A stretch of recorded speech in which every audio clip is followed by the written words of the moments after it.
I'm Mr. Finn. I'll be reading A Nightmare Before Christmas, written and illustrated by Mr. Tim Burton.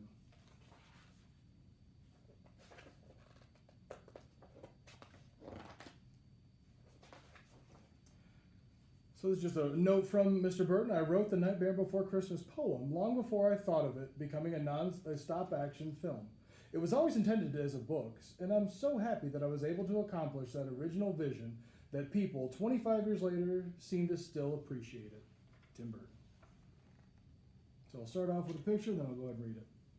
It was late one fall in Halloween land, and the air had quite a chill.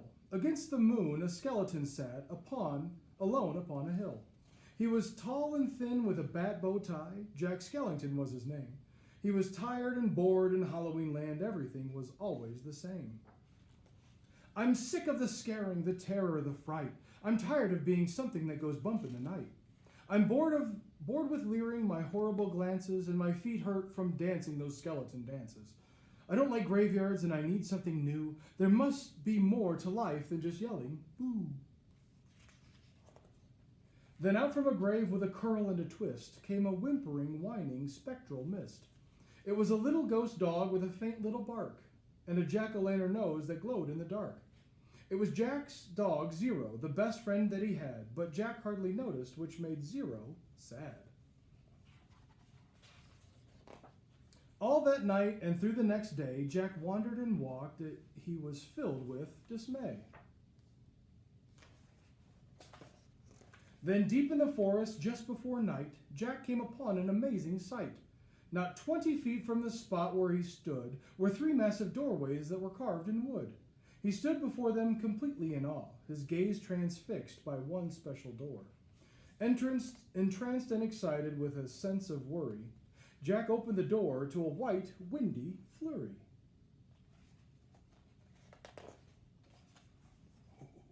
Goes flying down.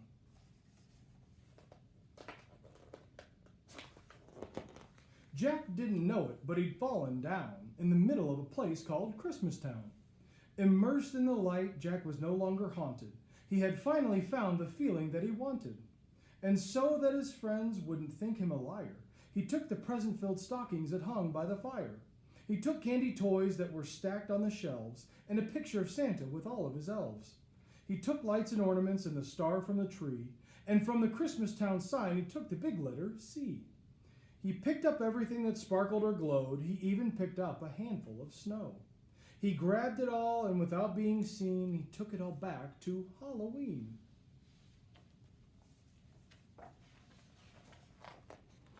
Back in Halloween, a group of Jack's peers stared in amazement at his Christmas souvenirs. For this wondrous vision, none were prepared. Most were excited, though a few were quite scared.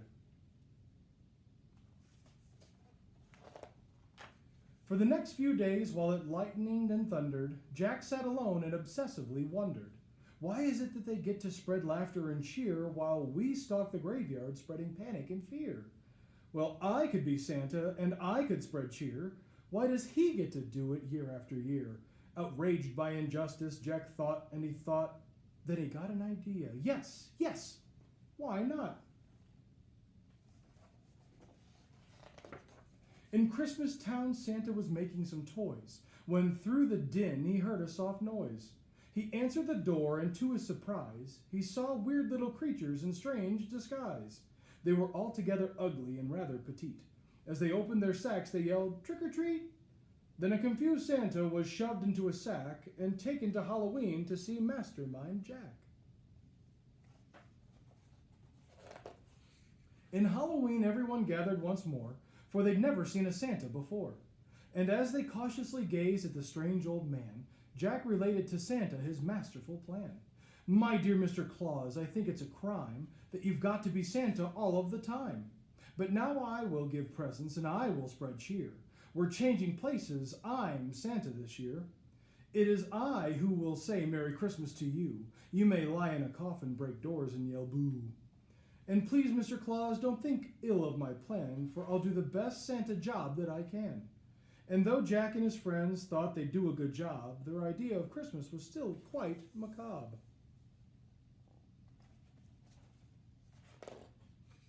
They were packed up and ready on Christmas Eve day, when Jack hitched his reindeer to his sleek coffin sleigh. But on Christmas Eve, as they were about to begin, a hollowing fog slowly rolled in. Jack said, "We can't leave, this fog's just too thick. There will be no Christmas, and I can't be Saint Nick." Then a small glowing light appeared through the fog. What could it be? Well, it was Zero, Jack's dog. Jack said, "Zero, with your nose so bright, won't you guide my sleigh tonight?" And to be so needed was Zero's great dream, so he joyously flew to the head of the team. And as the skeletal sleigh started its ghostly flight, Jack crackled, "Merry Christmas to all, and to all a good night." Jack and his team. 'Twas the nightmare before Christmas, and all through the house not a creature was peaceful, not even a mouse. The stockings all hung by the chimney with care, when opened that morning would cause quite a scare. The children all nestled so snug in their beds would have nightmares of monsters and skeleton heads. The moon that hung over the new-fallen snow cast an eerie pall over the city below. And Santa Claus's laughter now sounded like groans, and the jingle bells like chattering bones. And what to their wondering eyes should appear but a coffin sleigh with skeleton deer, and a skeletal driver so ugly and sick, they knew in a moment that can't be Saint Nick.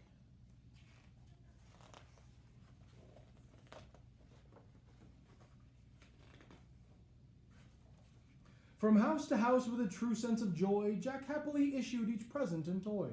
From rooftop to rooftop he jumped and he skipped, leaving presents that seemed to be straight from a crypt. Unaware that the world was in panic and fear, Jack merrily spread his own brand of cheer.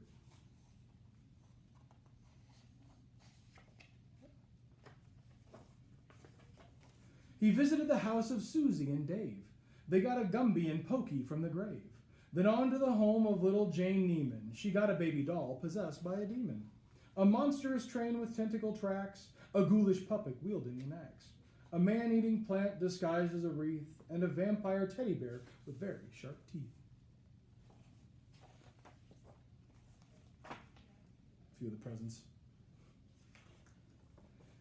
There were screams of terror, but Jack didn't hear it. He was much too involved with his own Christmas spirit. Jack finally looked down from his dark, starry frights and saw the commotion, the noise, and the light. Why, they're celebrating. It looks like such fun. They're thanking me for a good job that I've done. But what he thought were fireworks, meant as goodwill, were bullets and missiles intended for him. Then, amidst the barrage of artillery, Jack urged Zero to go higher and higher. And away they all flew like the storm of a thistle, until they were hit by a well-guided missile. And as they fell to the cemetery way out of sight, was heard, "Merry Christmas to all, and to all a good night." Jack pulled himself up on a large stone cross, and from there he reviewed his incredible loss. "I thought I could be Santa. I had such belief." Jack was confused and filled with great grief.